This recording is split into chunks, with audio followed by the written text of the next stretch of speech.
This is the official commentary for Muerto County Massacre. I am Carson Lewis, the writer, director, Leatherface of this film. Of course. We are here today with the most lovely people. We have my co-creator, one of my best friends ever. We have Tanner Harrell. Please introduce yourself. Hello, I'm Tanner. I was the director of photography, the editor, and first AD on the project. It was an amazing experience, one I will never forget from one of my best friends. And our newer best friend. Yes, Would you like to introduce yourself? I would. Should I introduce how I met? Yeah, the two? sure. Okay. Well, Yeah. just Or should I introduce say yourself that? to Okay. start. Yeah, of course. I'm Dawson Barrett. I'm the prop master, stunt man, general helper on best this boy. film. Yeah, I did a lot of roles on this film. Yes. But yeah, I am very, very happy to have had a part in this project, and I'm excited to be commenting on it today. And we also have the one and only Vincent Jones. Yes, thank you, Carson. I am Vincent Jones, and I played Clancy Sawyer in this film, and it was a great experience. So we'll go through that this evening, and I look forward to it. We're all going to be drinking tonight, so hopefully you're okay with that. I'd like to start off by saying this whole movie took about 3 years to make because we made basically a different version of the movie first that was a colossal failure. And then we Yes. got our heads together and got a good script together, and then we spent the next 2 years making that. So that led us here. To this incredible opening sequence Yes. that honestly I really have always wanted to see something like this in a Texas Chainsaw movie. So us being actually able to do it was really, really fun. Kind of this true crime, real documentary-esque opening is really cool to see. Yes.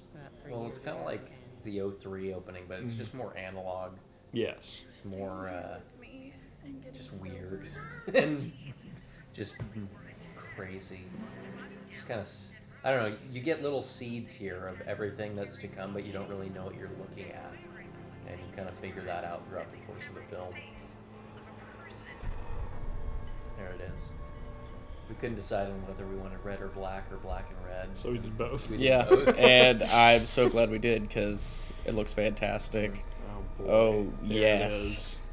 This is the handiwork of Dawson. Yes, that I mean, as you can see, that is a real coyote. You know, we did not have the budget to manufacture a coyote prop, so one day I was alerted by a confidential informant of mine, I guess you could say, to the existence of a coyote by the side of the highway, and I went out there and picked it up, and it rotted a little bit before we could actually get to film it. So you can. Well, I just want to jump in. I filmed some of the shots underneath it, staring up at its mouth, and there were frozen maggots inside of the mouth of the coyote. Yes. That was fun. It was about 19 degrees or Yeah. so when we filmed that. So it did work in some parts because the coyote stayed where it needed to, but it was disgusting. Yes. Here we go.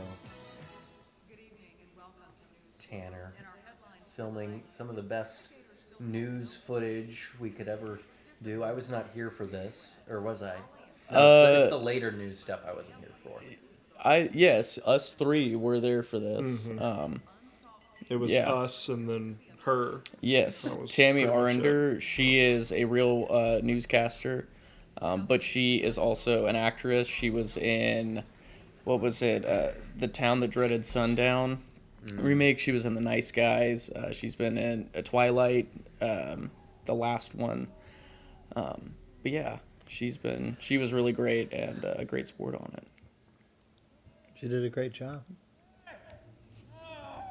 God, I remember like the weeks leading up to like this was the first major scene we filmed, and I remember the weeks leading up to it, like, not to put you on the spot, Tanner, but like just there was a lot of anxiety with both of us of how we were gonna get it done. Yeah. Because like I said, we tried to film a version of this before, a completely separate version, and it sucked and it was terrible, and it just, our confidence was at an all-time low.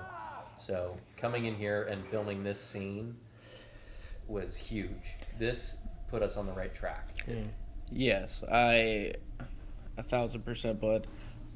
I actually got in contact with Heath, who was on the ground. I thought he did a fantastic job, as well as Joe, but I got in contact with him through a different project, and he actually flew out from Texas just to be in this film, and it was really, really nice of him to do that, and he was really the best sport about all of it. I mean, I think he did a fantastic job. He gave a great performance.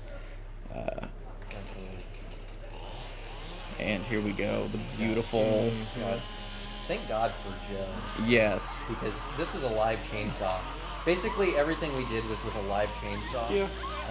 And, you know, I'm really holding, I mean, obviously not there, I'm holding it, it's off there, but, you know, for the most part, when you're running it, like, you know, you got a live chainsaw around these actors. I mean, I made sure that I was the only one in harm's way, really, but still, I mean, something could go wrong that, you know...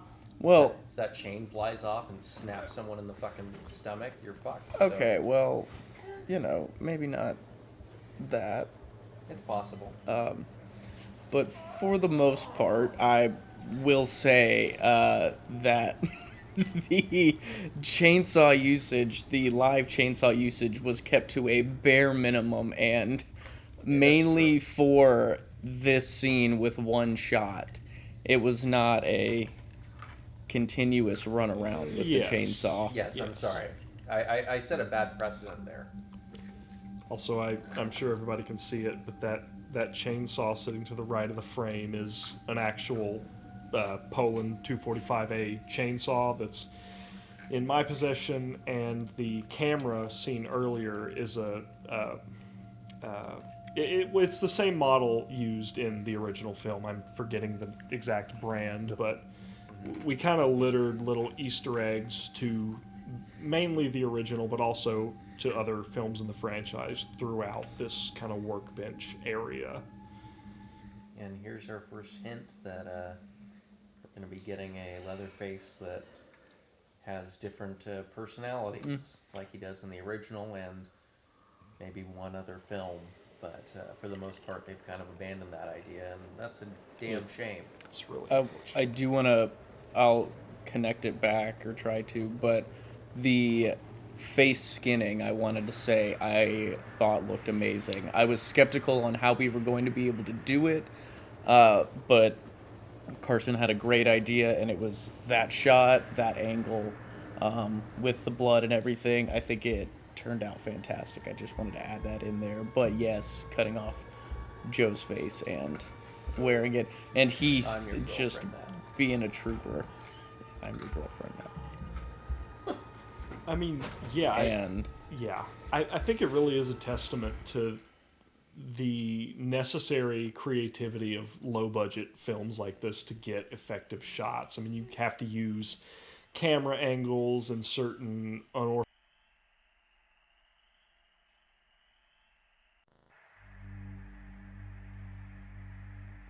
I'll just record on my phone, too. Yeah, hitting record now. It's recording. All right. A little bit of... Who's Drinker and Fiend? A little bit of technical difficulties.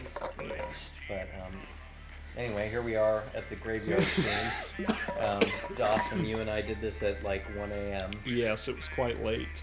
I had just gotten off my shift, and here we are in a real graveyard. The square flashlight. Yes. Goddamn square flashlight. Dawson, you son of a bitch. I know, it's horrible. It's so no one on Earth would ever care or notice. No, but I do, and you do. But we do. Yeah. You fuck. I do. You lovely bastard, you. This was filmed in a rural cemetery just off the highway, maybe 20 minutes from my house, Las Casas area. Just one of those things you just drive past, and I mean, it worked pretty well for what we were looking for. Oh, and we were talking about the timeline, hoping that we did our jobs and Yes. that the timeline of this movie feels natural, even though it's very mixed together. Just that it made sense. Well, it's Godfather 2, but for Texas Chainsaw Massacre. And also, I'll acknowledge, obviously, it's nowhere near the quality of that, or I would never compare myself to that. But I'm just saying, in terms of the timeline of the film, Godfather 2, it is the past and the future all blended together into a story. So, there you go. Vince, do you have any thoughts on the timeline, the cutting, how the story was told? Well, it's a movie that begs the viewer's indulgence, I should say, the viewer's indulgence, because there isn't any dialogue here for a little while, but I think it sets up nicely. Or the America license plate. Yeah. Sorry. Everything kind of builds upon each other, and you get a sense for the storyline, the back story, if you will, and how it progresses. So,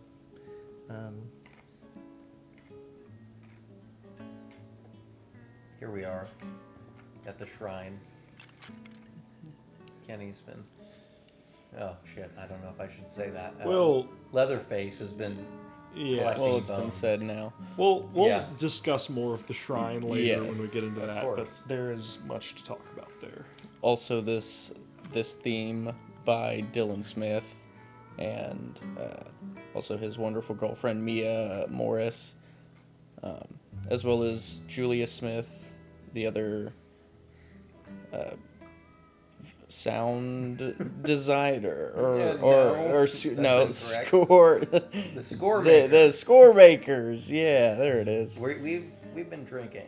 So Yes. Excuse us. There's a little bit of inebriation present. for issues, but we love you all. Thank you for Thank you. providing us with your talents.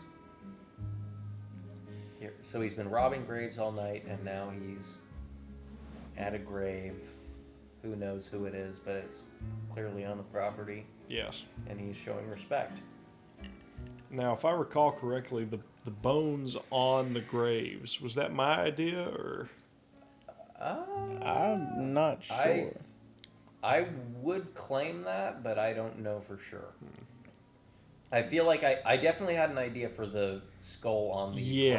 cross. I think it may have been like the crisscrossed ones on the graves themselves. That Gotcha. was- I definitely very wanted the cool. stones. I remember we stole Yeah. those stones from a nearby neighborhood. We Stole. just thieved them. No. Well, okay. Look, Borrowed. they were under a bridge in a nearby neighborhood. I hardly think anyone will miss them. I think we call Did that we? borrow without permission. You didn't. I thought we got some of those stones from the property, like just I in mean, the maybe woods. one or two, but I'll tell you, Tanner and I took about 20 stones from somewhere in the area Well, and yeah. put them to good use. Here's these wonderful cows. Yes. Here's this. This was done in one shot of me walking up to a cow. This is the only cow that didn't run away. For some reason, the only time in history I've gone up to a cow on this farm and it didn't run away. The other two run away, so it looks fucking intimidating as hell. And it was just so perfect. Thank you, Brad Trout, for letting us film at your farm. Yes. The barn and everything, the cows, it all was beautiful to put together. Thank you, Brad. You're the man. Oh, Yeah. here we go. And the gore, Dawson, talk about low budget filmmaking Yeah, and I mean, Jesus, and you know, using real. one of the benefits about having a low budget film where you don't have access to like real prop makers, really. I mean, you just have to kind of scavenge for stuff, and sometimes that comes in buying raw meat from the store and just putting it on a real cow skull, and there you go. There's your cow head. Carson, the gloves? I just what want to was say it? those gloves were like gardening gloves, and they got soaked in blood, and like there was blood all over my fucking hands, and I cut through my damn gloves like into my hand like multiple times, and had to I was dousing my hands in hand sanitizer and alcohol. It was gross and probably could have gotten an infection, but luckily I'm fine. Yes. For the most part. So, hey, it was a cool ass scene. I loved it. I wish there was 2 hours of a movie of just him cutting up cows. Well, that would certainly be something. We did film about 40 minutes of that at least. That's true. Oh, Also, see, I regret this. I don't. It's just. I regret this. It's like a child. It Which is, might be and good. Yeah, I that's think that that to adds me to is it. has always been the point. And you did it naturally as the character, which, in my opinion, makes it more what it should be rather than just cut it. I think it's very childlike and. And here's our first hint at personalities, as Leatherface should be. Carson burned his hand right there, and he had to run Oh, away. yeah. And So when I put the sausages down, like a ton of grease just got right onto my thumb underneath like my fingernail somehow, and it fucking hurt. But I didn't yell or scream or do anything. You know, Tanner got the shot. Yeah. It was fine. Also, hi Liz. I really liked this scene. I did too. Liz, thank you for your performance. You Yes. did a magical job. This scene together, you two, like both of these singles on you, the pan up and her still shot, just I loved the composition of each, the colors of all of it. Yeah, it just I was really happy I thought it with the way they established a shot, yeah. relationship. Mm-hmm. The first human relationship in the film. It also brings back that element of femininity that I feel like Leatherface throughout the text. I mean, to any fans of the franchise, you know, the femininity in Leatherface's roles hasn't really been present properly for a while. Yeah, I just And then that color shift to just the harsh reality of being in this house. I always saw that room as her safe space, kind of, and just that's where she felt the most vibrant. yeah. And as soon as she leaves, it's worn. I just want to say that, like, obviously he has the different masks. I personally don't believe that, the real Leatherface would wear masks before he started wearing skins. But for the sake of this film, we didn't have the time or the resources to make it work to where he wouldn't be wearing masks. So we came up with this idea of, he's created these masks, I guess, just to kind of impersonate certain family members and take on their roles, obviously. And just like There you go. just like Sadie says. You can bleed this place. So that's the jumping off point to him becoming what he becomes later in the film, which is a skin freak. I mean, yeah, the usage of these familial roles is such an integral part of the character. I mean, especially in that OG film that I feel like hasn't really made its presence known as much, as I was saying, in the subsequent sequels and Except for reboots one. Yes, except for one. One great film. Yes. And we won't get into that. But That's a subject for another commentary. Indeed. I also Also- like this scene because it's the one time that Leatherface really shows a more human side, if you will. Yep. There's a warmth there that you don't really get throughout the rest of the film. And also, I really love the warmth that they have together, but now that he is tucking her in, and her room is already blue, but I do like how melancholy it feels in color scheme now that he is putting her to bed. She is exhausted from having to deal with everything. She doesn't even want to be at dinner. either with him or just because she wants to be with herself. It's true.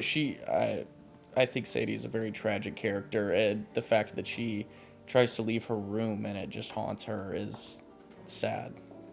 Definitely one of the victims of the story.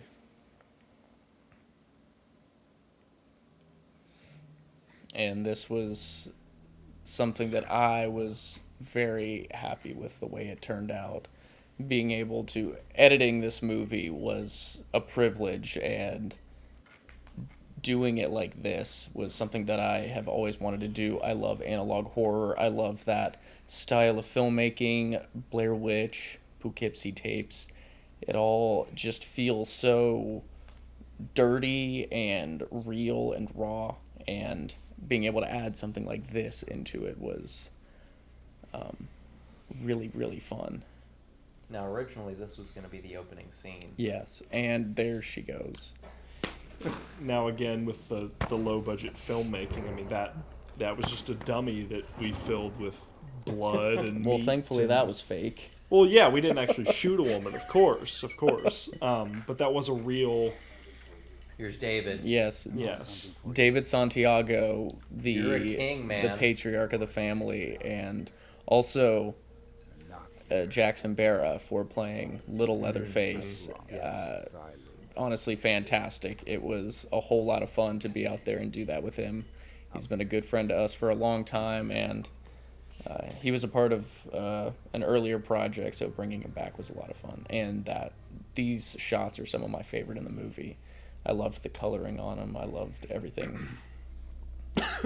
Originally, we were going to have Leatherface, or Grandpa rather, he was going to skin Leatherface's face off while he was a kid, and that would be the reason why Leatherface, he wants to fix himself, he wants to wear skins. But I don't know, we figured it would be better to kind of stay more in line with the original and have Leatherface be more of he's fixing a psychological problem rather than a physical one. I feel like that's more interesting and more scary, honestly. More realistic as well. More realistic. I mean, he is just a guy under that mask. Truly, in this one, he is just a guy. I mean, obviously, with me playing the character, I'm not fucking 7 foot tall at all, or even close. So we made him more Ed Gein-like. We made him more just your local farmhand who goes nuts. And also, I want to say, the experimental editing on this scene in particular, I advocated for. We had a longer cut of it, but it just more abstract on things like this. To me, it's a pacing thing, but also it was just really interesting to see what I could pull out of the scene rather than what can I just jam pack it full with. And it just feels so weird and to me, it was more, I wanted the color and the black and white to feel more subjective and objective. Some of the color stuff is supposed to be less literal, I would say, just because of the wide shots, how people are looking at each other, and then obviously the only two people out here now are Leatherface and Grandpa, so they are the only two that know what happened. Tanner, you did a fucking magical job editing this movie. I know I wanted to, but honestly, I truly believe you did a better job than I would have. Thank you, bud. Thank you. You did a great job. I agree. And it would have been fun to film the part with David on that, but time restraints and everything. Also, I mean, I don't think you necessarily need it. I mean, it would have been cool, but Yes, I do agree. I think it's more interesting that she comes out and just sees the actor. Mm-hmm. Because we're going to deliver on gore throughout the rest of the movie. This is Subtext. I mean, it is a haunting visual. Just the way that he's just hanging there limp. It's Yep. I think it's powerful. Thank you. Yes, I agree. I think David did a fantastic job. He was a trooper hanging up Yes. there. David, thank you, my man. And that was utilizing the harness, if Yes. memory serves, which Thank you, David. has been utilized throughout this film to great effect. And It was. We'll talk about that later. Yes, we have a. What kind of harness was it? It was a rock climbing harness. Yes. Here we go. Here we go. Here's the king himself. Honestly, the funniest goddamn Goodness. day of filming ever. Yes. Filming this was difficult to get through, not because of any physical challenges, but just from the laughter that had to be contained and suppressed during this. Tell the story of this Yes. day. Well, it not only is it chronologically the first scene for the character, but it was the first scene in for me. Largely ad-libbed, as you might guess. I think it's hard to get any. Energy was important here. I had to turn my back multiple Yes. times because I couldn't keep it. I would laugh my ass off with you doing takes, doing lines. We had to. We had a lot of takes. We had to advocate to keep this in as well. There was a mutiny that was going to be set upon Dawson. for keeping this audio in. Well, yeah, you know. Dawson felt that it would distract from the overall narrative, but you know what? In hindsight, I was incorrect in that assessment. But, It's a fair concern. yes. In I mean, hindsight, this you Clancy might think that commercial we're is the just best. insane.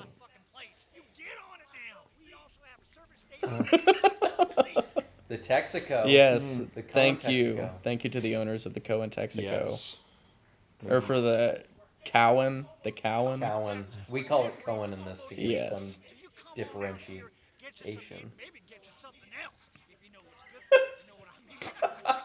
We filmed. Great editing here. Yes. We filmed probably 30 takes Oh my of this, and The different lines. yeah, different lines, and this was just the absolute perfect combination of things.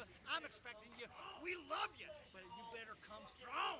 God bless y'all. There he is. The king. Well, that's Oh my quite an gosh. introduction to the character. Yes. I mean, And then Clancy we is- get into the reality of the situation, what Clancy is really like Yeah, the behind. real man behind the propaganda, if you could call it that. I will say, without Clancy, this movie wouldn't be a quarter as good. I mean, really elevating everything around him. The fact that I was able to add... By the way, this character was not originally planned to be in the film. We filmed the second half of this film, the 2013, Which has Horror. not been shown yet. which well, part of it has, but the main crux of the story has not been shown yet. But I was so happy to have Vince join us for this journey. I knew he would do a great job with this character. A daddy-daughter dinner date in a long time. I mean, like, that's just gold. Yeah. And I don't care if you got Robert De Niro to do it. It wouldn't be even close to as good as the way that Vince does it. And you know what? I'll die on that hill. I will as well. Mm-hmm. He doesn't think so, but it's just the truth. Everybody I have never heard anybody say a negative thing No. about it. They praise him the most. And also, I love that his character has to check. Like, we just saw Kenny kill a 500-pound cow. Let me make sure the meat's all here, and here is 10 pounds of beef. Well, it's all the head meat. They Yeah. just leave the bodies out to rot. That's right. They're only selling heads. As we saw at the beginning there, it was yes. the dead cow was just rotting away. Yeah, you know, when you're running a business, You can only you have to keep, make sure. you have to keep brains abroad. There is an element of intrinsic systemic incompetence. Clancy not real happy in this scene. I'm giving you all this, and you want more money? Well, there's a disappointment there. Can't keep supplying you with meat if we don't have money. And now anger. Yes. I want that, and I mean, without this character, you don't get that disturbing and yet simultaneously entertaining element to this family that Like, you really need in a yeah. Texas Chainsaw film. And trust. Yeah. We edited this movie every which way imaginable. With Clancy, without Clancy. With Clancy is the most fun, and Indeed. without him, the story, there are a lot of elements that just kind of fall flat. There is a need for a Clancy character. Vince, I don't Here you don't are. care. It's He did fit. Oh, yes. He fit a certain. I am driving the truck Oh in my that scene. goodness. I almost hit a tree. I had to drift around. Yeah. Tanner driving his ass off through the That woods. was terrifying, That was fun. frankly. And here we go. And Here is, My beautiful fucking infinity. Rest in peace. yeah, Probably- we abused that car. This is the best goddamn car on earth, let me tell you. Aside from a 1970 Dodge Charger, you can't get much better than this. And here we have the G.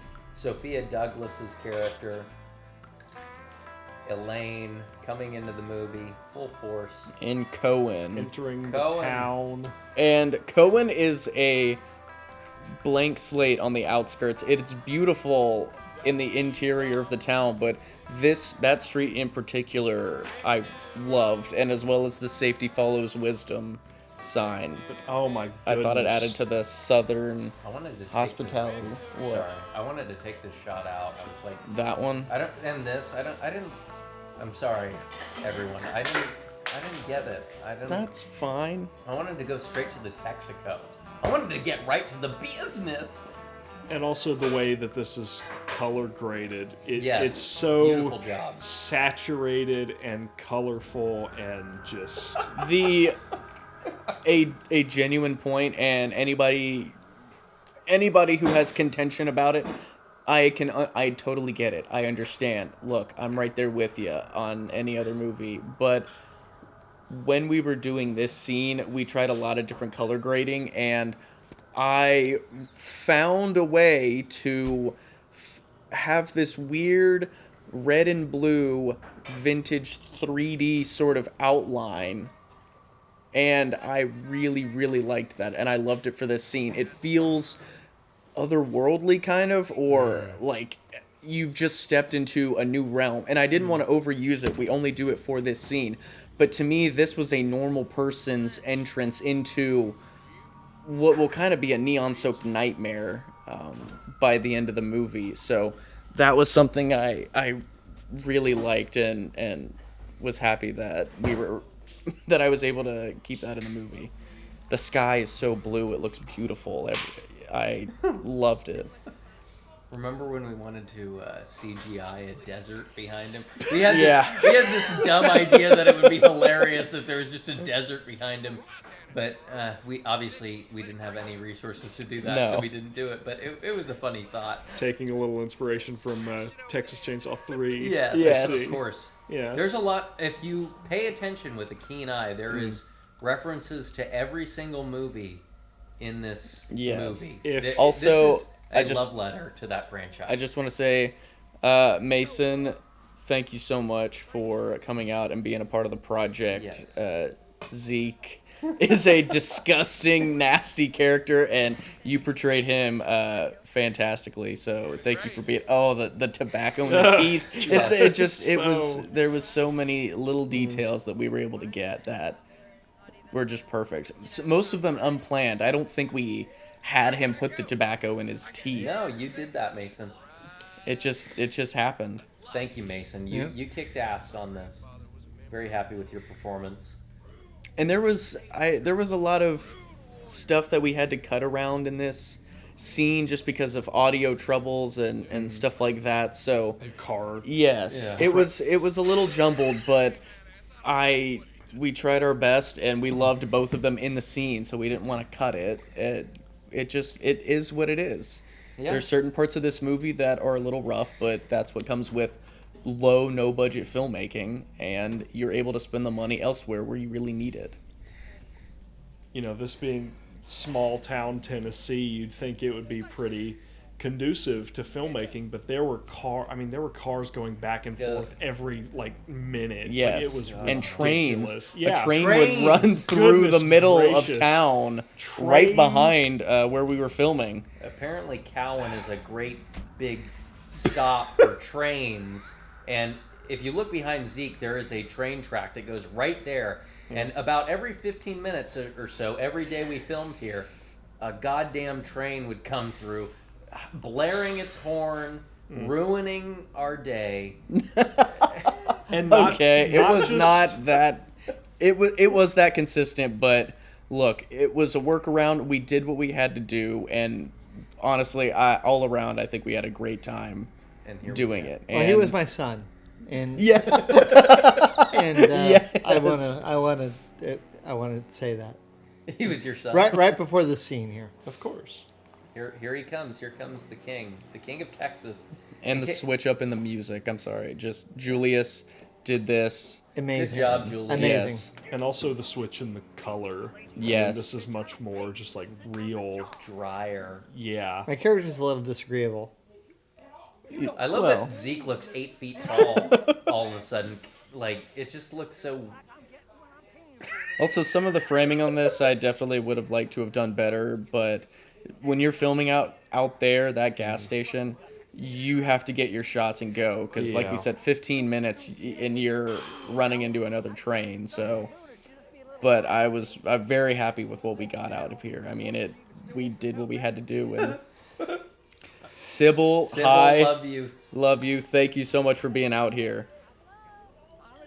Also, I just want to say, just from a technical standpoint, it's kind of like amazing everything we did, considering we literally only had like a tripod and some audio equipment. We didn't have a dolly. We didn't Yes. have any sort of stabilizer. Speaking of that, yeah, here you yeah, go. yeah, As you can see, we still don't have equipment. yeah. No. Our tripod. So we have this makeshift.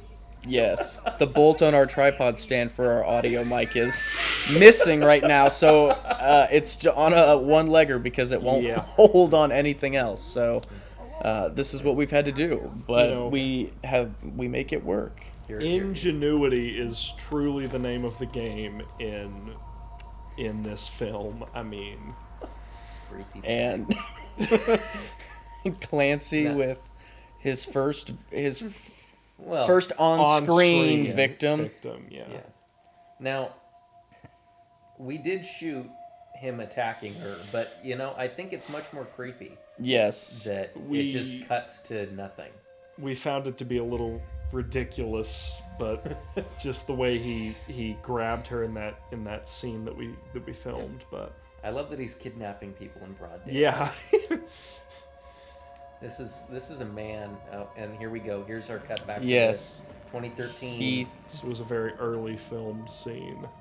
Heath stayed in makeup all night. He slept in it to come out here the next morning from that blood scene the night before. Such a trooper. And then cleaned himself up and got on a plane and flew back to Texas later this day. Yeah.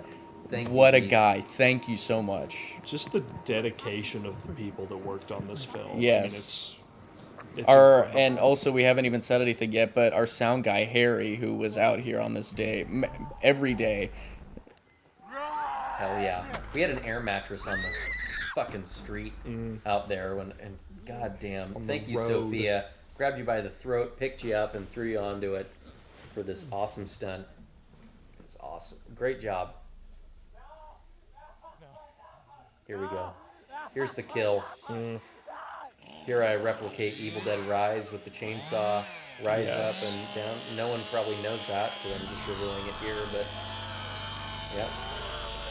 There you go. And this shot with the sun was shot maybe a year and a half before. Oh, here you go, Here Dawson. it is. So I actually did the stunt work for this shot where our Heath is hanging, Or and Chris Payne, Chris the Payne is character. hanging, and we accomplished that by taking that same harness that we've used throughout the entire film and tying it to a tree. And I still have the scars from the way that harness was digging into my skin. It was There was no intention on any of Of that. course, and no. Yes. It was just an unfortunate byproduct of the way it was hanging, but God, I remember. my goodness. I thought these scenes were powerful. Yeah. Thank you, Sophia, for Yes, providing thank you, your, Sophia. your childhood family footage. God, I remember dragging her like just my. People don't know this, but when you're dragging a body And like, holding a chains. and holding the With chainsaw one was, hand, but yeah. but your fingernails begin to gouge into your skin when you're dragging someone like that, and it gets rather uncomfortable. That's why they tie him with rope and Yeah, that's drag him true. like that, which Well, we did try, We and tried that with Dawson, and it didn't work out well. it was not conducive. No. Yes, the happy birthday one at the end there is Just so sad. Yeah. And yeah. and also all of the intercutting, the editing on that, I love all of it. People can say that it is too much. I do completely understand that, but I was really glad that everything that we did in here, everything that I did editing wise, was able to stay in. And we got this done in 2 takes, this scene, Yes. which I thought was pretty good. Yeah, I think it was awesome. Sybil is a trooper in the back. And this was Carson. We don't have a monitor or anything. So Carson, our director, giving pointers to everybody. And then we would drive a quarter mile down the road and then turn around at a small church and drive back down the road. This is going back to Brad's property. But we would drive a quarter mile down and just hope that everything that we got was good for the shot, for what Yeah. he wanted. Much of this was ad-libbed. Yes. In terms yes. of the Zeke and Clancy, much of this was ad-libbed. Much. Right up until this point. Oh goodness. And Yeah. So we got this done in 2 takes as well, which I thought was good. And this is the longest take I had. The Clancy character had. This is all done in 1 shot. We did not cut away at any point. So every time from us opening and entering the building or the shed. Found footage is something that we've all kind of, I think it's fair to say we've all been interested in from the Texas Chainsaw franchise, and getting to incorporate it here especially, and just really getting that raw creepiness that comes from found footage was really cool to see. also, I love Clancy and Leatherface's dynamic in this scene, as well as Zeke behind the camera. Mason standing right behind me with the audio pole pointed at him while I'm shooting the scene. It was a lot of fun to have him kind of as a shadow. I just hear Zeke's stuff over me, and I hear Clancy all around. Well, this was a scene too. I was really concerned about getting it right because there was a lot of dialogue, a lot of again, 1 shot. It could have really gone wrong if it wasn't done correctly. So, and this is scripted here. This is not me going off script a whole lot. I pretty much stayed true to the script on this particular portion. We're in the beef business. Now get on it. I remember I tied that rope around Sybil's neck, and I began to accidentally pull too hard. I got a little too amped up, and I remember Sybil, stop. And I had to chill out a little bit. So sorry, Sybil. Thank you for bearing with us. Yeah, being a good sport about it. God, I had to pull out the worst. I really had to pull out the worst parts of myself, if you will, on this particular scene. This is real. I mean, it felt real to me. This is a real insane Yeah. dad who was just yelling at his disabled son to do a very heinous thing, and his brother just... And this effect, doing this was a lot of fun. We had the air mattress under Sybil for the actual fall, and then Dawson, bless you, we did it again for real, and his Into body the just gravel, into the if I gravel recall, for yeah. the audio. And all of this, that audio strike right at the beginning, I love that. The intensity that Carson brought to this, fantastic. Also, sorry, go ahead. Go ahead, Carson. Sorry. I'm sorry, Kevin. Or Vincent, we'll cut that out. I think that, it was like 20 degrees in here, and everyone was freezing. I don't know. The cold throughout this film kind of serves as an inverse of the original, or where it was super hot. It was super cold on a lot of these shoots, especially in this metal barn that just seemed to trap all of that frigidness in. Yeah. And when we did shoot during the summer, yeah, it was hot, and shooting with that meat, it was disgusting. I loved what we were able to do with this. This is a great looking scene. I'm going to be honest. I mean, and we got this done in one take. I mean, a couple of different cuts, but we didn't have to reshoot. No. I thought you guys did a great job on this. I mean, props to you as well. Without you, we wouldn't have done it. Yeah. I mean, look, doing the effect, it has to look real, and you were able to act it and make it look real, and it was great. Speaking of, because this is kind of a bloody, violent scene, the blood that we use throughout this film, I mean, I can take credit for making, but I can't take credit for the recipe. I used the recipe for blood that was used in the original Evil Dead, which was like food coloring, red and blue food dye, and then a little bit of coffee creamer, which I ended up ditching the coffee creamer toward the end because I felt that it didn't really have the desired effect. But that was the blood that we used throughout this entire film, and it was sticky. It was good. And yeah, it was it washed out. And by the way, messy. thank goodness this got done in one take. Yeah. This drag was... This Oh wasn't my easy for goodness. Mason or myself. It was a real... And we kept it the full thing in because that is what it's like. You have to drag a full... there is no cutaway in life. You have to drag that body out of that barn and deal with it. Also, I just want to note that we're playing with an interesting idea here with Leatherface laughing. Obviously, he's mimicking Zeke's laugh. And there were many things I wanted to bring to this character. One of the things was echolalia and echopraxia, which is disorders that happen among people typically with autism, I believe. Don't quote me. But it's where they mimic the actions of people around them. And with Leatherface already trying to kind of become his family, I figured that would be a really interesting, I don't know, disorder or, I don't know, affliction that he would have to deal with, you know? I mean, since we're doing something, we're re-envisioning the character. I thought him having this already kind of preordained habit to kind of just mimic people around him, I thought that would be perfect to implement for this guy. Goodness, just those scenes with the red lighting, because we accomplished that with like the actual lights of a vehicle, if I'm not mistaken. Yes, we did. And I mean, it's just so perfect and just evil. And the scalp, I think all of this Yeah. turned out really, really well for what we had. Here it comes, the most memorable scene. Oh boy. Oh, yes. This.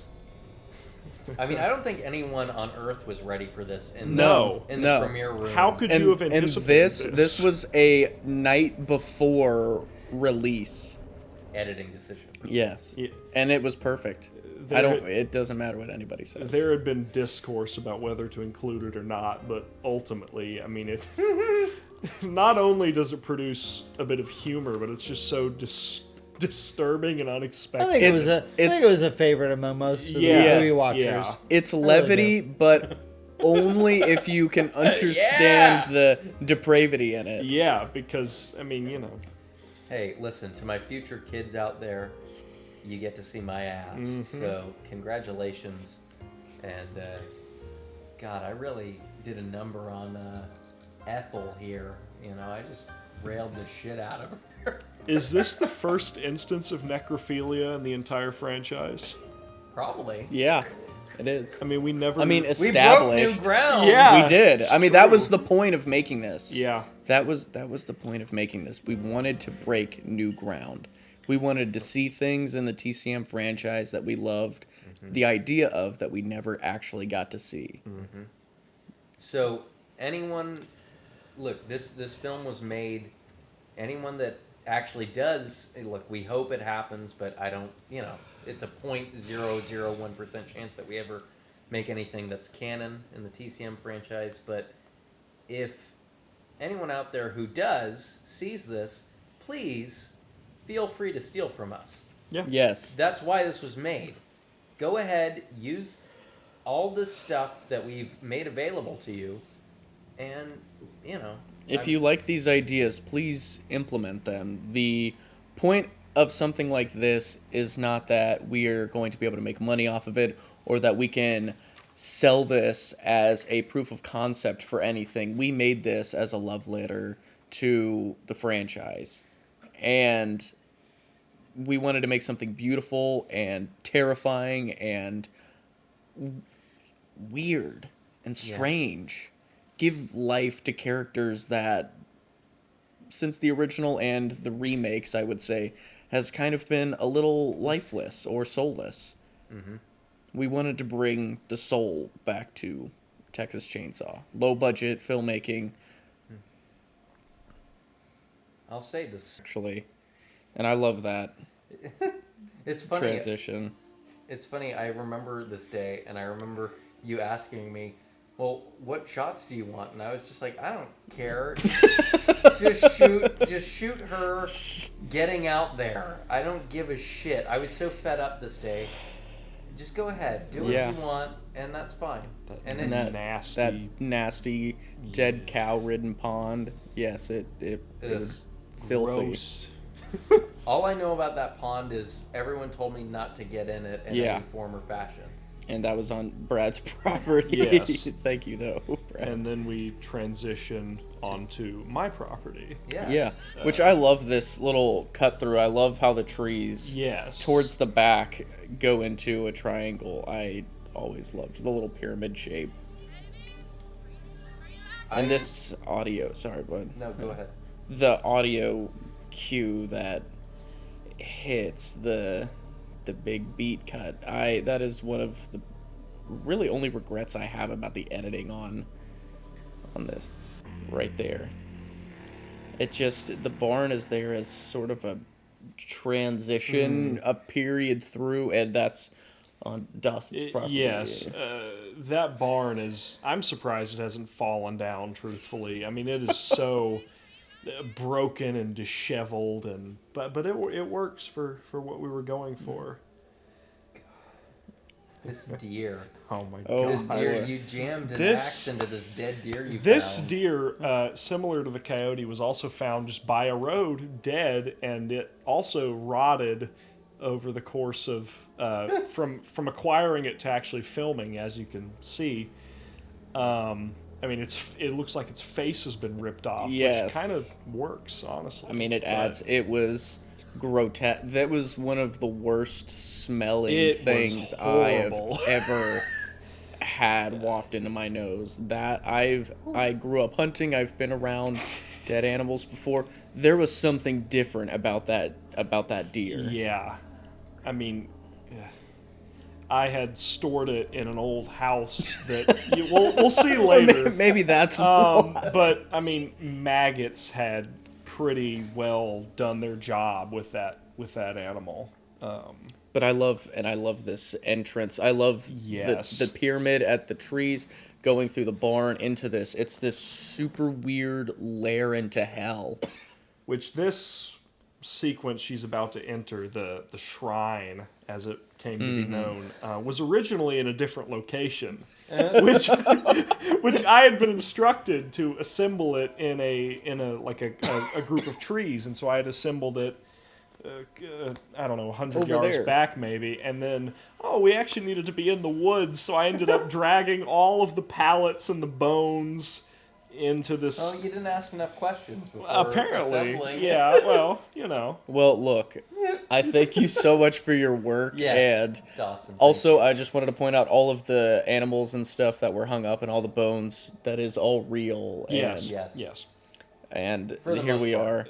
Yes. With There's some our- skulls. Yeah. with our beautiful coyote. Most- Well, just the entrance ones, I mean. Yeah. Those ones are all real. Most of the animal bones in this film were collected from farms or friends that I Yes. knew, and of course the coyote that I And talked about earlier. This was the first day we filmed the coyote before the cold Yes. came in like a week later, or Yeah. a It was couple still here. days later. It was still there. But it wasn't as... This was like November. Yes. And then the rest of the shrine scene was shot in like February, which is insane.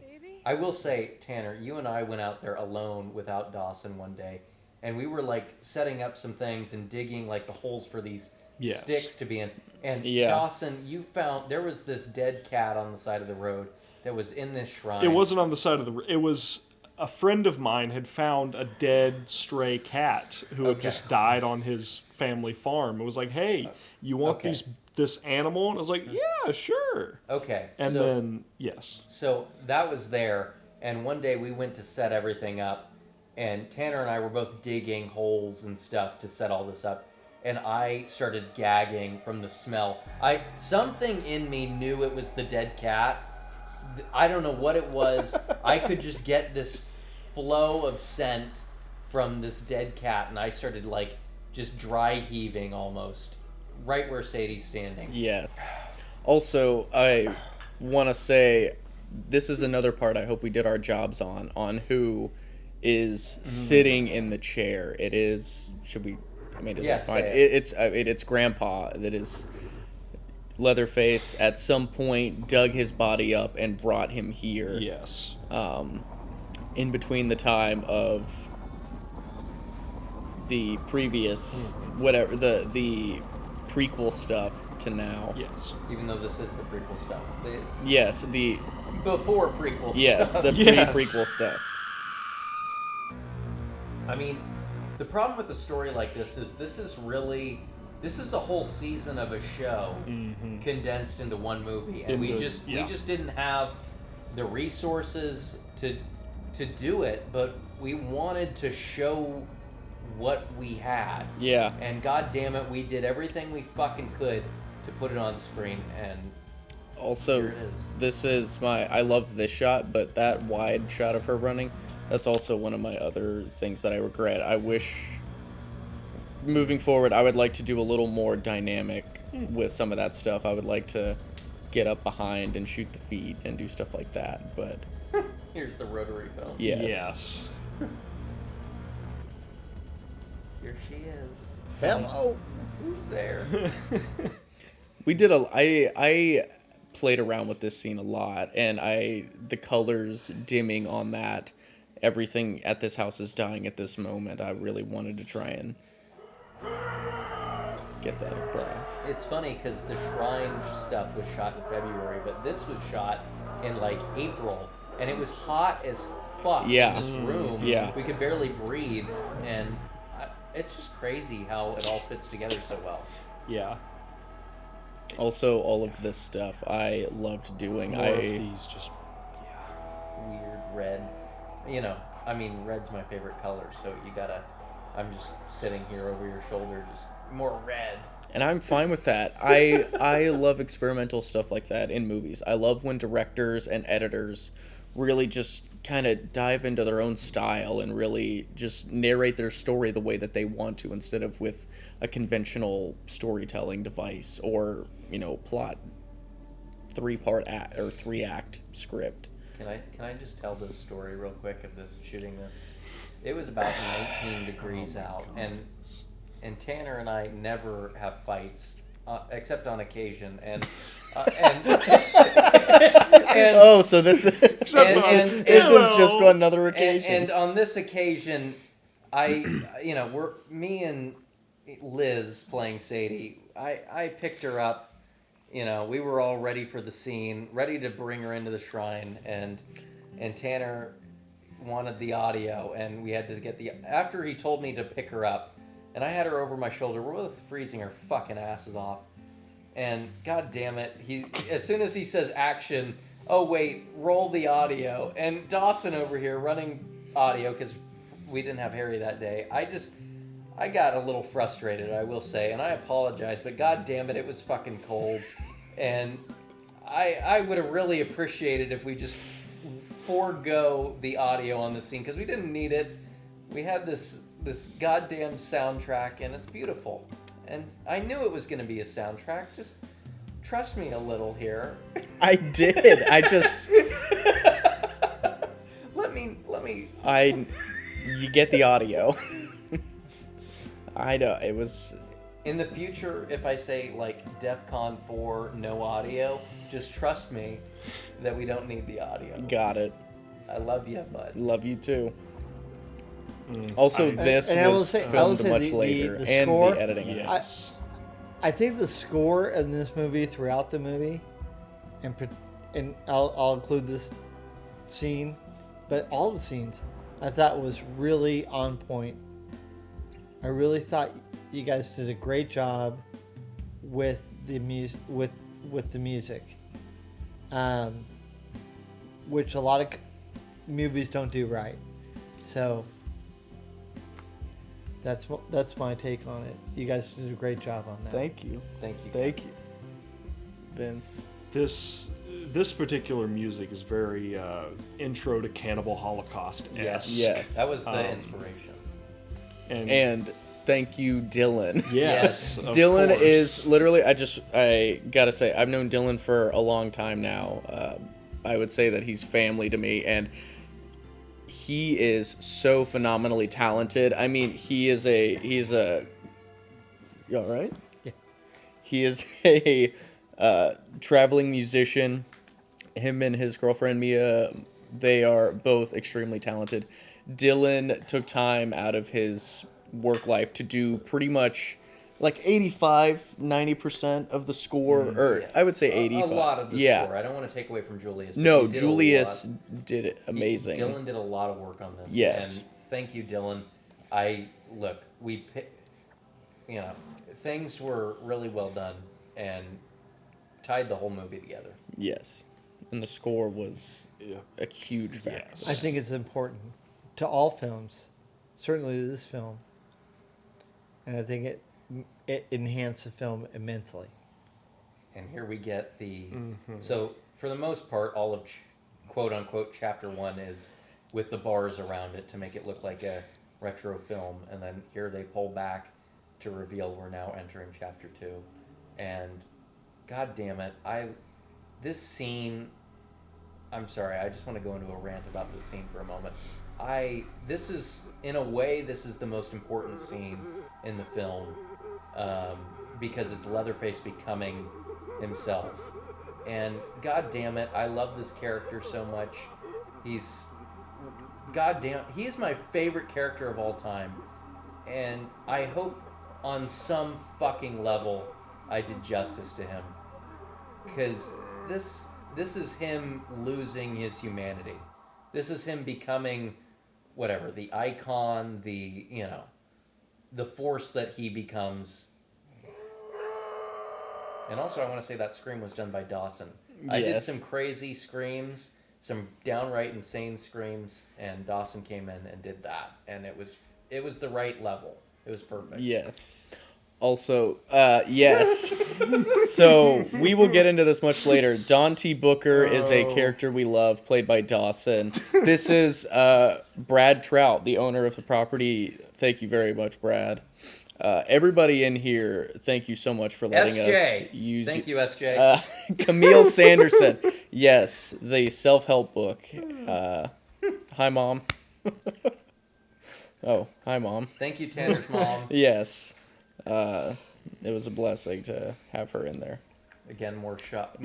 We filmed that deer probably 2 years ago, 3 2 years years ago. before we shot this. Yes. Maybe a year. And just a beautiful. I really tried my hardest on this editing to make it look and feel like a real, 80s, 90s, 70s, whatever newscast, broadcast end. And I hope I did good on that. You did. I think I did. I think you did as well, bud. Here The we Red are. Moon, yeah. Here we are back in. Now all of Chapter 1's taken care of, and now we're into the meat.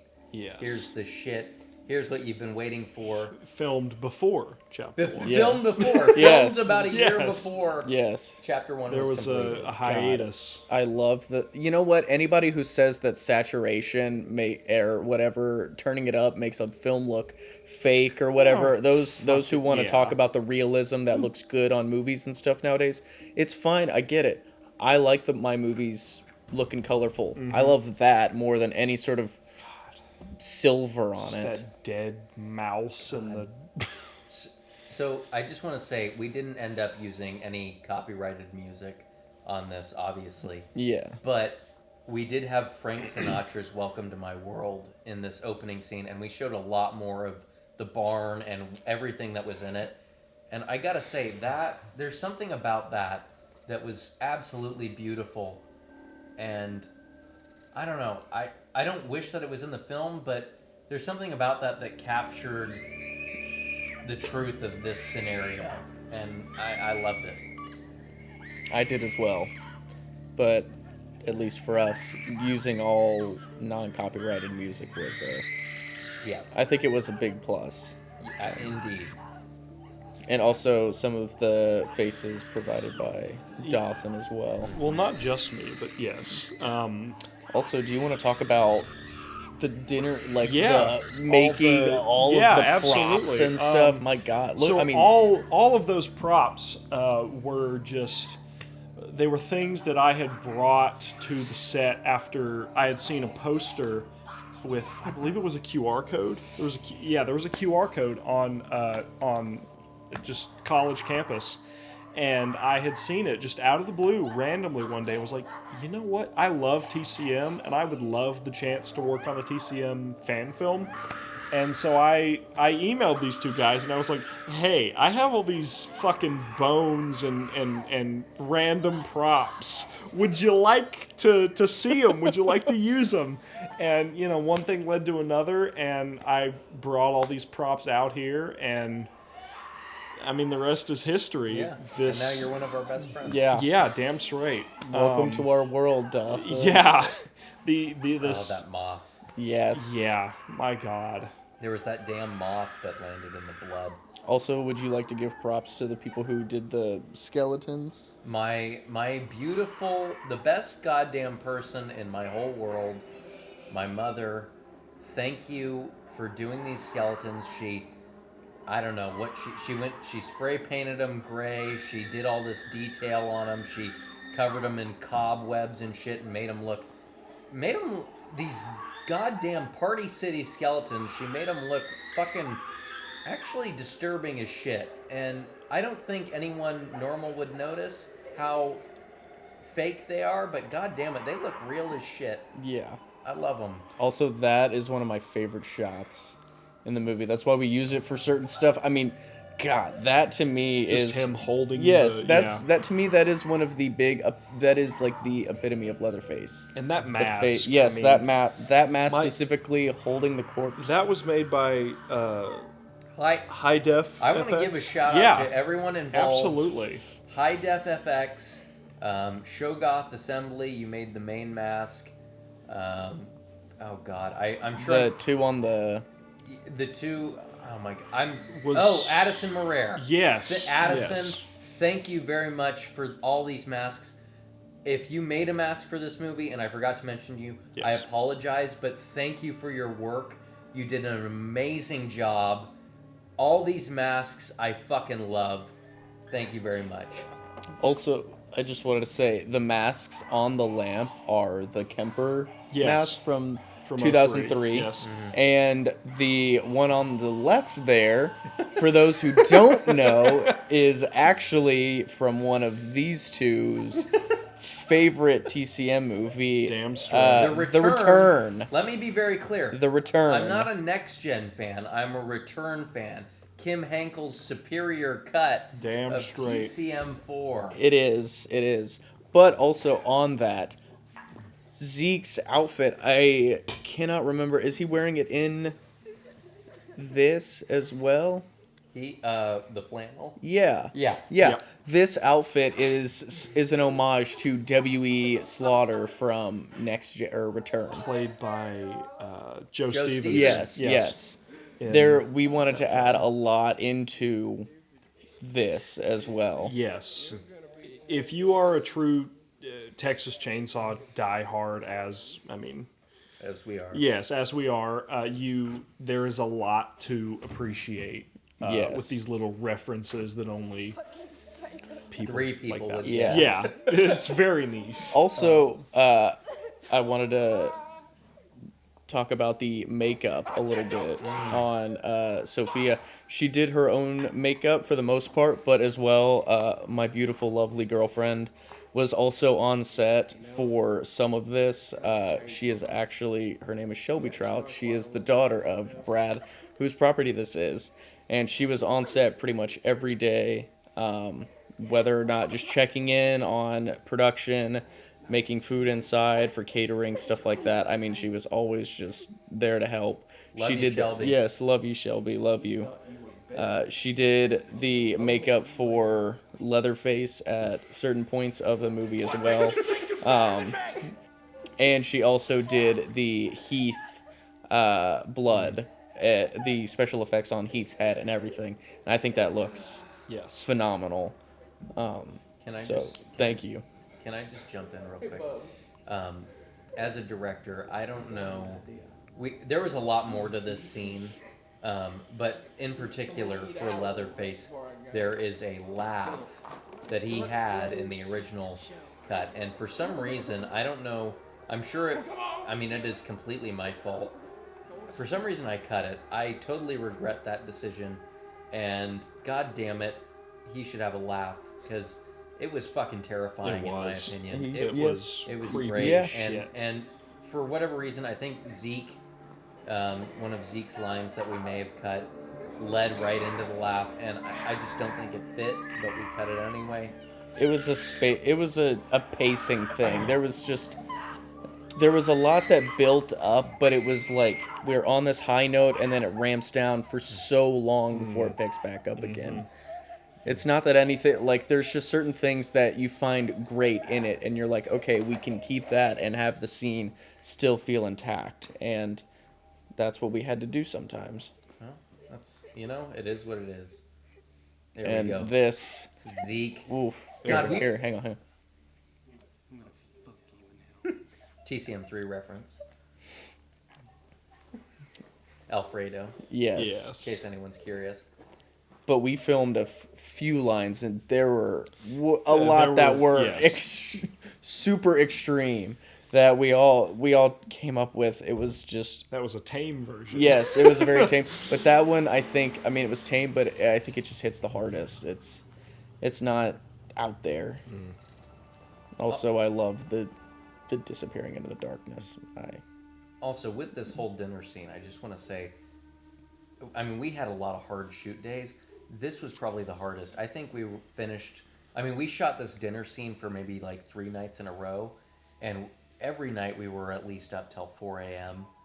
filming it, and it was hard, but god damn it, it was a spiritual experience. I have never felt better in my life than driving home at 5 a.m. from shooting a dinner scene for 8 hours or more.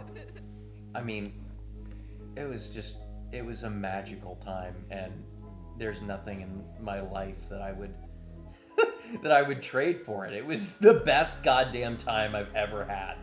So, on that note, love you all. Thank you for just making this possible. Love you too, Love you bud. too, bud. Fits in really well with the tradition of dinner scenes in this franchise Yes. in terms of difficult shoots. And that's another thing too, is like, I wanted Leatherface to, like, what if his family, for the most part, is all dead? What is he's just fucking just driving blood down their throats and living in this shit shack barn. And he is sleeping out there. He sleeps out there. Yeah. There's That couch. Yep.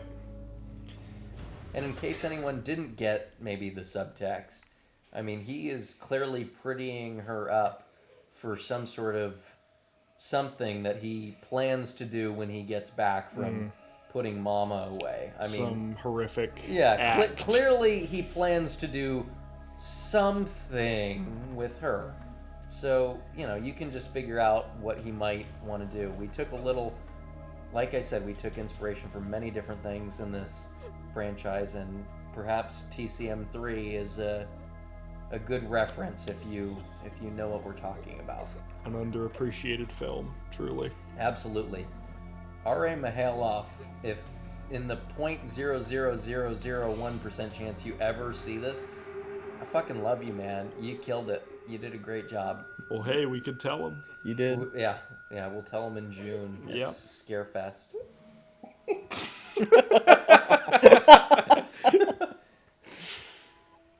When you look up R.A. Mihailoff on Google, this video is going to pop up. Also, that I love so much, the back and forth behind her. I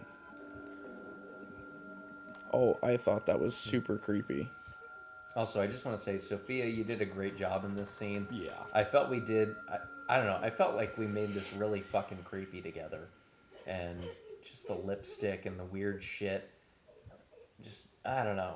I think it was just perfect. Gotta take Mama There's inside. that return mask up and close. Yep. It's Yep. Rest in peace, Robert. Got to Jones. take Mama back. And that She can't see this. She can't see what it's about to happen. that hanging frog right there. Yes. Taxidermied Yes. frog. Also, this shot was inspired by Halloween, the shot where Michael takes Annie back when Tommy's looking out the window. yes, absolutely. This was totally an inspiration for that. God, this shot was shot, I don't know, maybe 6 months to a year after the dinner scene was shot. We just pieced this whole movie together Yes. step by step. It was Little by little, it came together. And here we go. and we're back to the room, and still I wanted to keep, for this intro of bringing Sadie back, a parallel, I wanted to keep the colors more melancholy still. But it's not her room anymore. And as soon as we cut to Leatherface, we get a little bit warmer tone, and then we're seeing a little bit more of that. And here it is. And now is the the final reveal. It's shift. back. Now, Vince, tell us about this scene and just, I mean, I know this was probably your hardest scene to shoot just because of its disgusting circumstances, but please just tell us a little bit about the blood feeding scene. Well, should we? It's fine. He can go into it. There will be enough time. Well, I know we're shooting Sophia's scene right now, but I will say there were some surprises associated with the scene that I actually think it made for cinematic enhancements. And maybe I'll get into that once we actually see the results of that. But it wasn't exactly what I thought it would be. Also, I just want to say, decorating this room. Oh my God. All these dolls. These are and my grandmother's dolls. Yeah. And these newspapers that I got from it was like a collection of newspapers that I got from the fucking JFK Museum in Texas bright and that vivid. I just plastered over the walls. And Meanwhile, this scene with Sophia was shot. I mean, it's just crazy to me that some scenes were shot like literally a year after, Yeah. and then they were threaded in. and they still fit so well. It was just how we wanted to tell the story. When we were going through the chapter 2 stuff first, we were really trying to get the meat and potatoes Yes. done. And if it worked, then we would be able to move on into the earlier stuff and really flesh out the narrative. And when we got all of this, we were like, fuck yeah, it works. We're going to do the rest of it. So there was a lot more that was added on afterwards that we really wanted to tell, we really wanted to show. Thank you all for being patient with me and letting me add it on. Yes, of course. All this. Oh, here we go. especially this. This was a later edition, Yes, but was very late. wholly welcomed. Here he comes. Another Here we jar of go. that delicious blood. Yeah. What do you have, Oh, what do you have to say about this, Vince? Well, there was some surprise involved. I didn't think as much blood would be poured into my mouth as was, but I think it actually worked for the scene because you can see the surprise on my face. I think you can actually see the shock of the quantity that was poured into my mouth. Yeah, like, tell me what the second it happens. Like, right about maybe.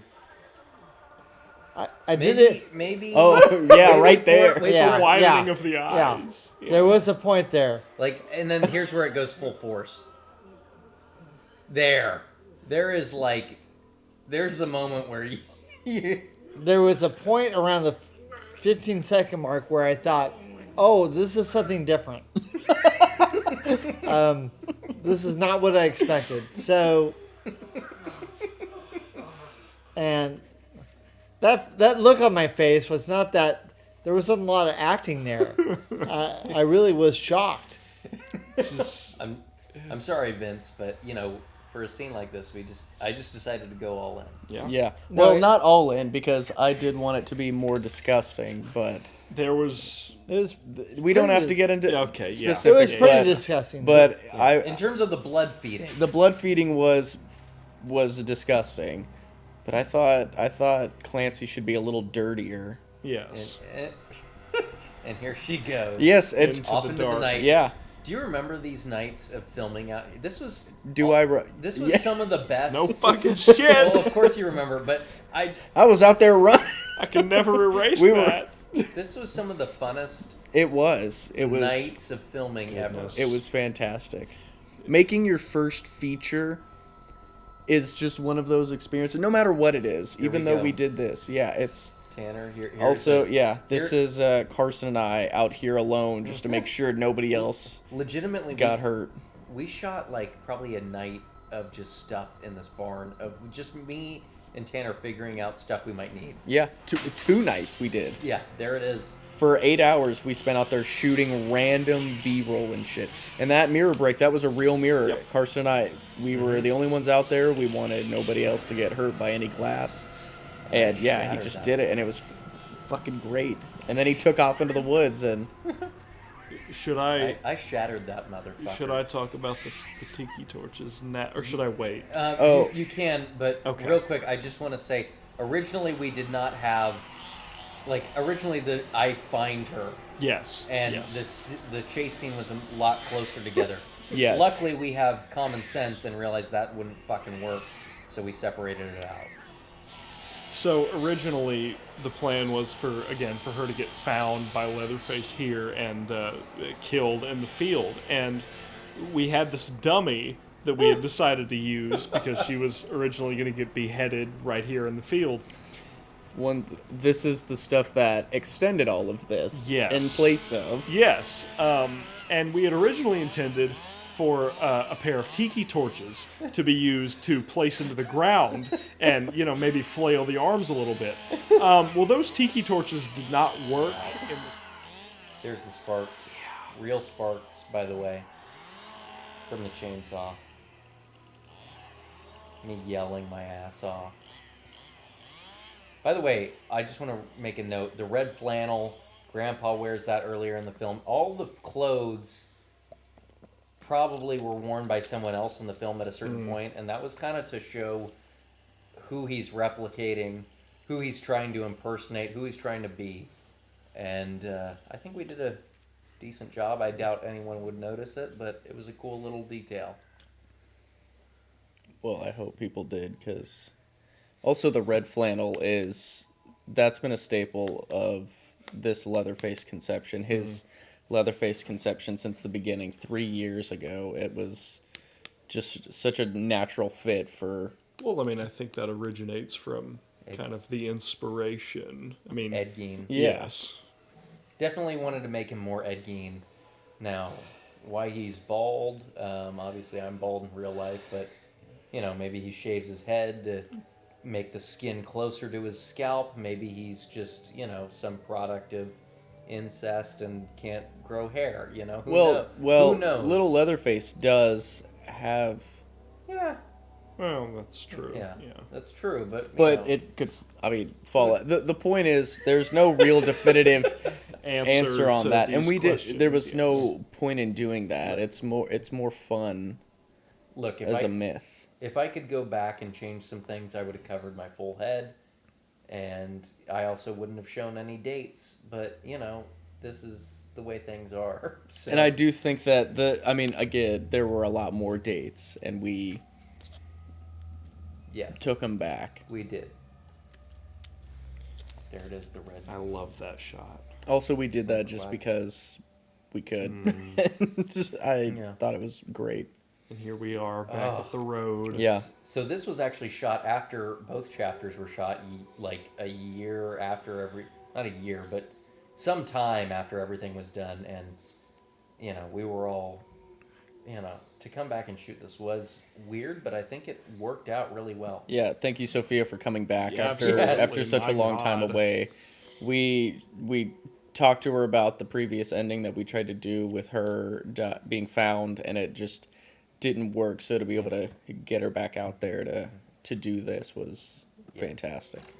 Now, if I could change one thing, it would be she wouldn't spend as much time just sitting in the car thinking. She would Yes. get in, start the car, and go in reverse immediately. Yeah. And then what would happen. But it is what it is. I do like because we could have edited it that way. Well, I But think it would have made things less expected, less predictable. Mm. And I just Yes. feel like Yeah, the amount of time absolutely. we spend in here, it's pretty predictable.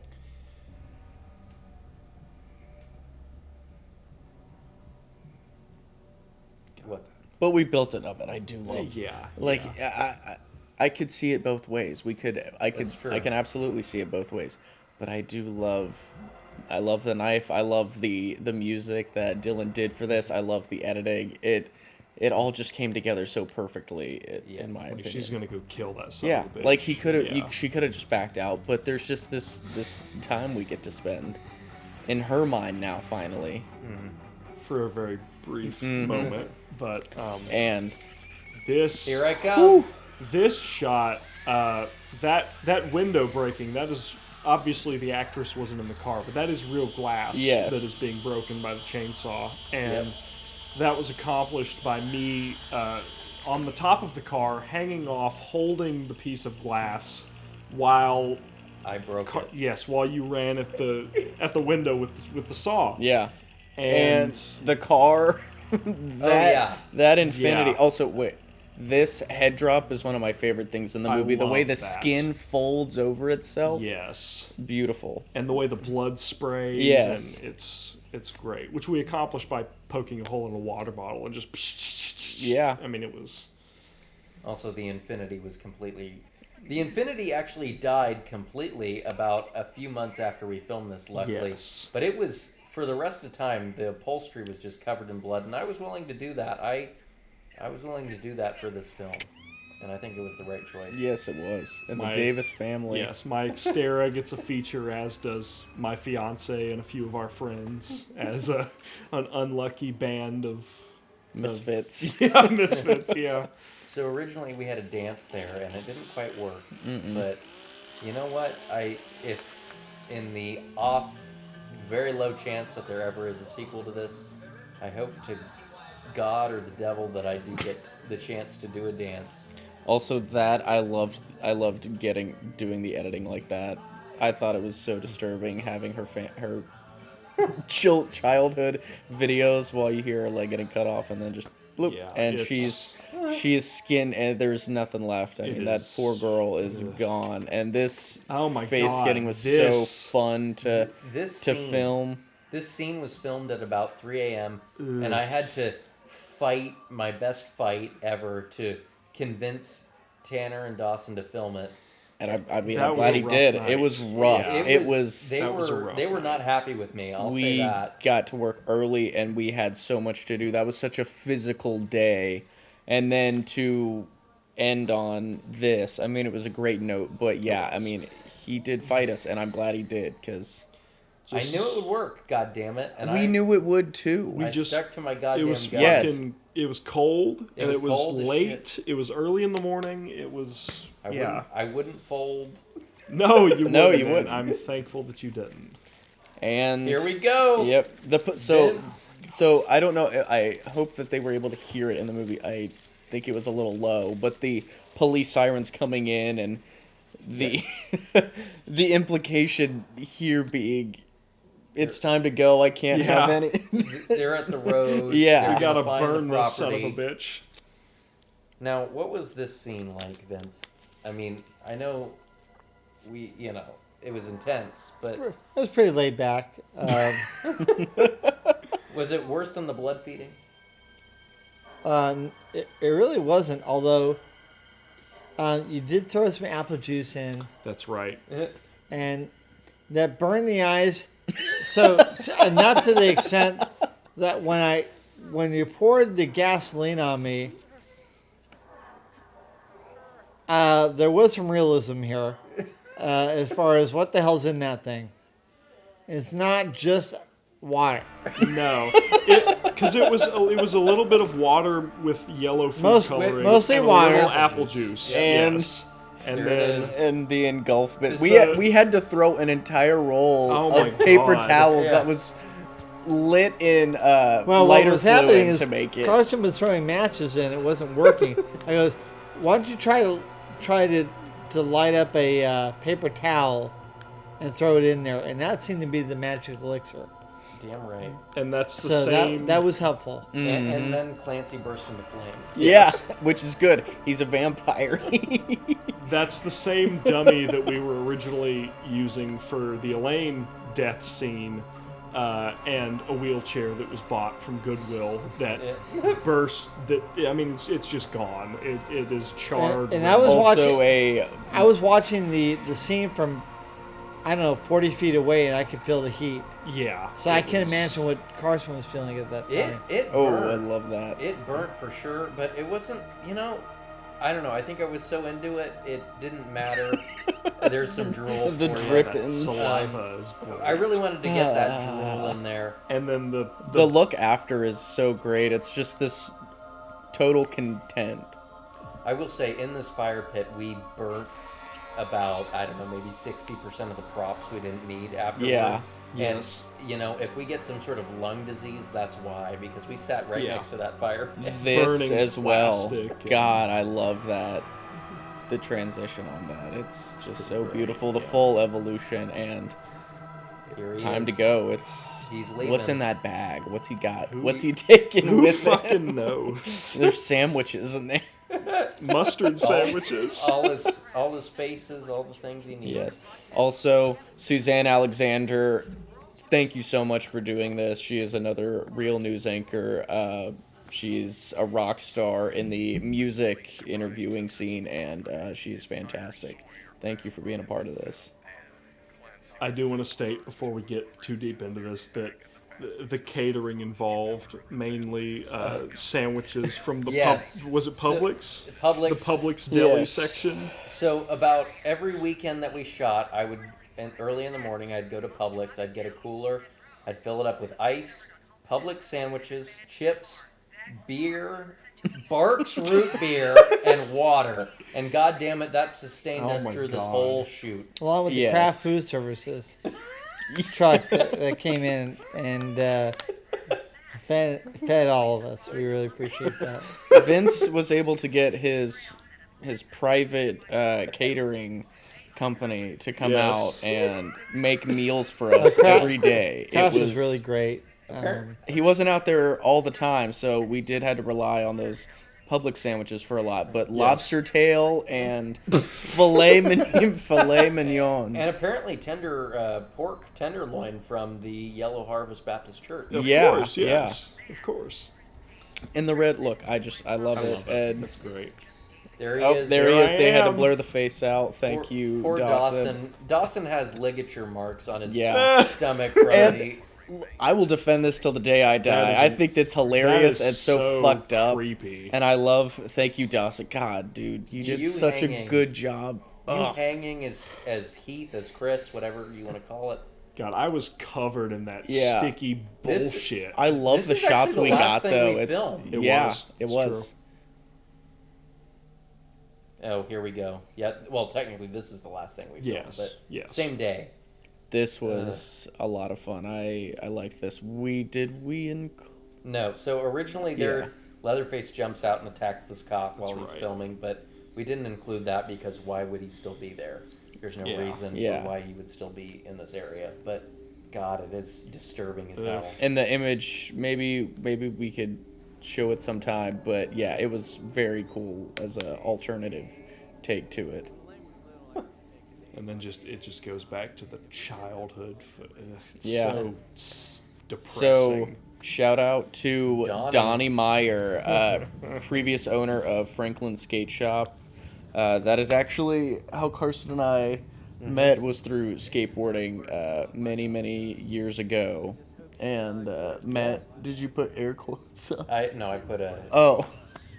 yes, Matt. yes. Matt. We skated for the 3 people that know. We skated a lot together at the YMCA skate park in Brentwood, and yeah, that's how we met. And we didn't really become friends till college, like close friends until college, but we knew each other, and this is what it all came to, was Yeah. this movie, and hopefully more movies in the future. Many more. Damn right. She did a great job. Yes, this is Brad's girlfriend, and Tony St. James. Thank you. That was filmed on a monitor from Yep, here I am. from a news station. I have seen this man. Just so you know. There he There is. he is. Son of a bitch. The goddamn. And the There he is. Here's, by the way, all this Yeah. footage of Zeke where he has and he's talking to the camera. This was from a commercial that we shot that we didn't end up putting in the movie. yes, But and Dawson. Yes. Those dead As photos. the corpse of Zeke Yes. with my father's shotgun. he put up a good fight. Yes, but he was eventually. Oh, Oh, And there I am again. and there's Dante Booker. there's my little sister. And yes. Just She brief did. little victim interludes. Yes. Dante Booker, we can get into a little bit later, I'm sure, Yes. but going Texas, 30 years of meat. just Oh my Oh. goodness, that is yeah. and I had to fight to keep this last bit in. I wanted all of this to be in there. I loved the reference. I know it dragged on, but Well, I was skeptical at first, but I really think you made it work. I think Thank you. I think it ties everything together. Yeah. Even though people might not get the full picture of everything that happened leading up to this, I think you really gave them enough information to where it creates, I don't know, it just gives it context. It's so creepy, just like the distorted visuals and all like the childhood footage. It's so creepy. There I am. There he is. The Tonkawa warrior. Ugh. and this honestly, my interpretation of all of this is, I don't even know if I've talked to y'all about this, but it's your Leatherface's brain kind of breaking as he's leaving town. All of his memories, his broken memories that we've seen throughout this movie, that is the final snapping point. The tape is stopped. It's spinning on its reel now. So that shot of me walking out, I think that was the last thing I shot as Leatherface. Oh man, and then I just, Catherine. Which really brings that tragedy home. Yeah. Catherine did Catherine, if you're listening to this by chance, thank you. You did an amazing job of giving this, I don't know, almost giving this like a point at the end, just a solid just bow to tie everything up in. So you did an amazing job, and thank you for wanting to be a part of this film. And we actually finally get to see Elaine and her story, and people have said that they would have preferred to see it beforehand, but if you rewatch it a couple times, the point is that you see the aftermath of it. She is not the final girl. She is just another Victim in a another victim. series of- Yes. yeah. And it's not until all the news breaks about everything that anybody, the audience, would know about her or her backstory. Which is realistic. Yeah. I mean, you think of like serial killers and true crime cases today. You don't find out about the victims until long after the crimes have already occurred. So that was kind of the point. Yeah. What were you gonna say? And also, just by the way, I mean, we said we edited this movie every which way from Sunday. We did put this scene at the beginning or before, and you know what? It was boring as shit, and it didn't work. And it works better here. Yeah. We did everything we could with this movie, and this is the best. Yep. The best order, the best sequencing to put it in.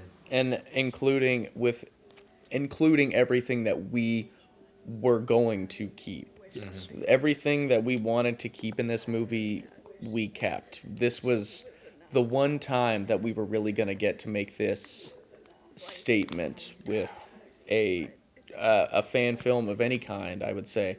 But doing Chainsaw, something that for these two was incredibly personal.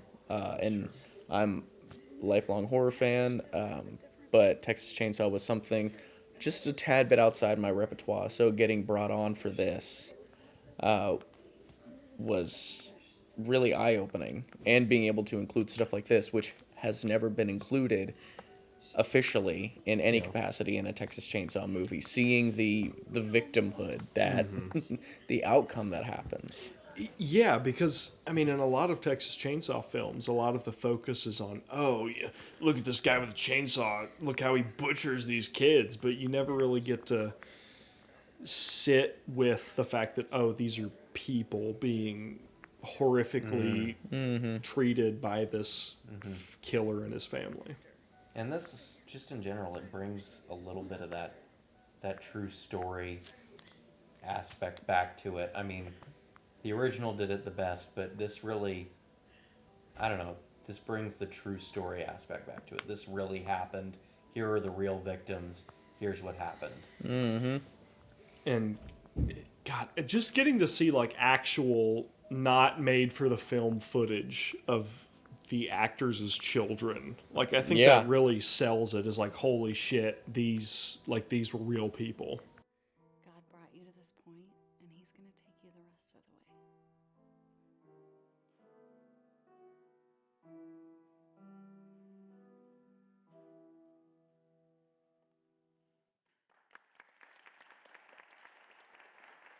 Here we go.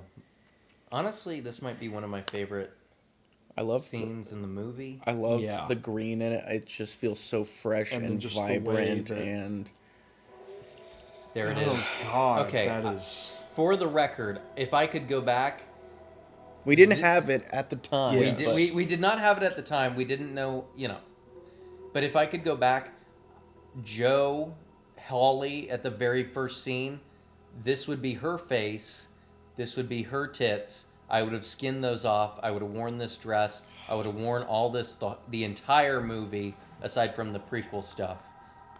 This look is my favorite look of Leatherface ever.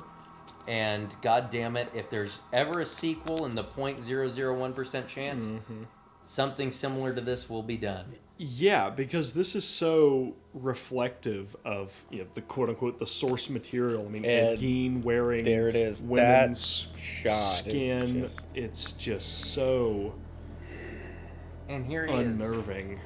Here he is living as like a homeless vagrant, just a drifter. Yeah.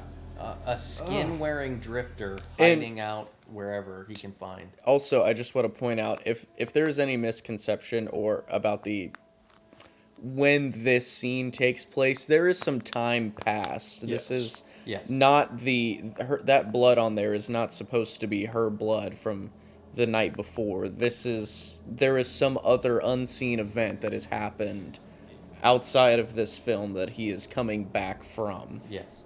This is meant to be just an abandoned house in another part of Texas that he has gone to. Yeah. Despite the fact that it was filmed in the house that was attached to the barn scene earlier. But that part was unseen at the time. Correct, Also, yes. this shot is one of my favorites. I think that contemplative shot of you and the fingers and everything. This ending, I think, I love this ending. could not have come together Yes. better. And oh god, it's so just creepy. we did We did good. it, bud. We did it, and it's fantastic. Also, the song that's about to start, Yes. Dylan and Mia just absolutely nailing it on the head with their beautiful rendition. I mean, that is such a horrifying visual. Yeah, and he doesn't get caught. Nope. There's all these tapes and everything. He's still out there. They're looking for him, but they can't get him.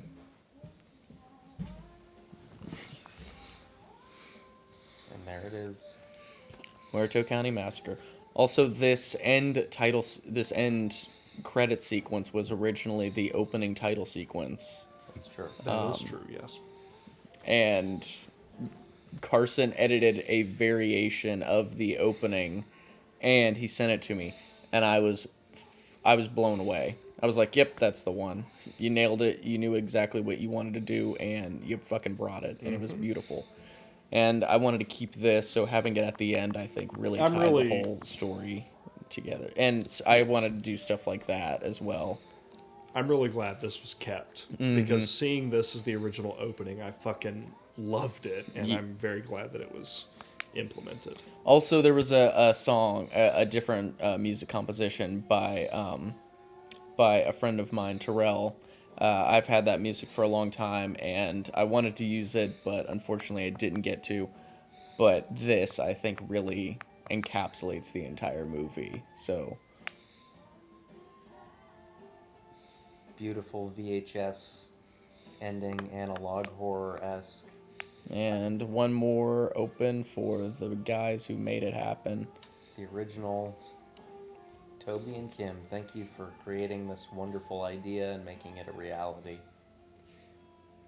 0.00001% chance that Kim Henkel is watching this, but just wanted to... Kim, you rock. Yeah, you're awesome.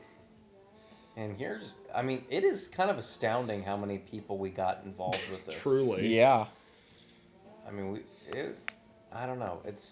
I guess this is just kind of a credit to just not giving up, just continuing to do what you do, and just working hard in general and doing the best with what you have. We really wanted to make this movie. We really wanted to make it work. And the fact that it's an hour 50, I mean, it is the longest Texas Chainsaw movie out. Both in terms of official films and fan films. Yes. I mean... And we wanted to put as much blood, sweat, and tears as any person who worked on one of those official sets in. And I think we did our job. Especially since mainly it was us three out there. And then even more so, just you and me out there. Many, many days, Carson and I out there. Yeah, it was just them on certain nights, yeah. Making it happen. And that's what we had to do. We did 2 full, 8-hour nights in that barn shooting B-roll and shooting insert shots for tons of for probably 5 or 6 different scenes, all at varying points of the movie and in terms of timeline, so costume changes, everything. I mean, it was just us, so we just had to go the ropes. Also, I just want to say it's kind of symbolic how with the end credits, it starts with the sun going down, which is one of the first things we shot on the first attempts at this, and then it goes to this shot of the moon, which is one of the last, if not the last thing we shot on Dawson's property the end of this entire project. It is the last video that we shot on the cameras. Yep.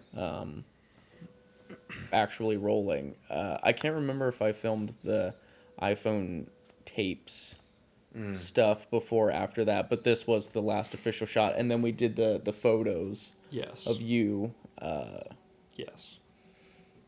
And yes, the special thanks, literally everybody on here. Including Yes, man including himself. Yes, Kim Henkel. Thank you, Kim. Well, no, well, I know. Ed Gein too. I know. But yes, of course. Daniel Pearl, Bob Burns, Gunnar Hansen. Yes, Also, of course. you know, this film is obviously at the beginning. It's dedicated to my dad. Dad, you know what? I love you very much. I know you would have probably despised this film and everything I did in it, but God damn it, I love you, and thank you for everything you did for me. This couldn't have been done without you. So, love you, man. Thank you, everybody, for sticking around for our commentary.